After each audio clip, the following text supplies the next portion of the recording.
আসলে সত্যি কথা হলো, এখন যদি বাংলাদেশের সবাই অর্গানিক খেতে চায়, কেউই খেতে পারবে না, মারামারি হবে, কাটাছেঁড়া হবে, দুর্ভিক্ষ দেখা দিবে। আমাদেরকে অর্গানিক বাংলাদেশে এভাবে সম্ভব না, আমাদেরকে প্রাকৃতিক কৃষিতে যেতে হবে।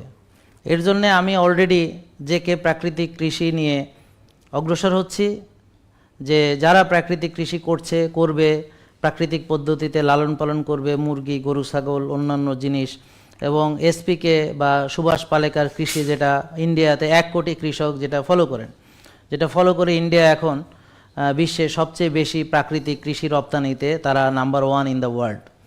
তো অর্গানিক সেটা আমাদের বাংলাদেশে সম্ভব হবে না, কিন্তু আমরা যদি প্রাকৃতিক করতে পারি তাহলে আমরা বেঁচে যাব।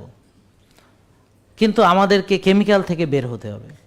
আপনাদেরকে ওষুধ মুক্ত করতে হলে আগে জমিকে কেমিক্যাল ফার্টিলাইজার, পেস্টিসাইড থেকে বের করে নিয়ে আসতে হবে। এবং এই জন্যেই আমি বলছি, একা আমার পক্ষে এটা সম্ভব না। কেননা বহুদিন ষড়যন্ত্র করে, বহু বছরের ষড়যন্ত্রের কারণে আজকে রিয়েল ফুড বাজার থেকে উধাও হয়ে গেছে। আপনি বাজারে একটা রিয়েল ফুডও পাবেন না। এবং এই যে আমরা বিদেশ থেকে কেন এই তেলটা আনতে গেলাম, কেননা আমরা তো এটা, আপনি যেটা বললেন, মেডিসিন হিসেবে ব্যবহার করছি। এটাকে বলে মেডিসিনাল কোকোনাট অয়েল। এখন আমরা ওই ওষুধের বিকল্প মেডিসিনাল কোকোনাট অয়েল আমরা ব্যবহার করছি। কিন্তু আমরা যদি শুরু থেকে প্রাকৃতিক খাবার খেয়ে, পরিমিত খেয়ে, রোজা রেখে, ব্যায়াম করে, ভালো ঘুমিয়ে, মানসিক প্রশান্তি চর্চা করে, প্রাকৃতিক নিয়মে, আল্লাহর দেওয়া নিয়মে, কোরআন হাদিসের নিয়মে এভাবে যদি বেড়ে উঠতাম, আমরা তো রুগীই হতাম না, আমাদের এইসব অর্গানিক প্রোডাক্টেরও অতটা দরকার হতো না। আমরা কি বুঝাতে পেরেছি?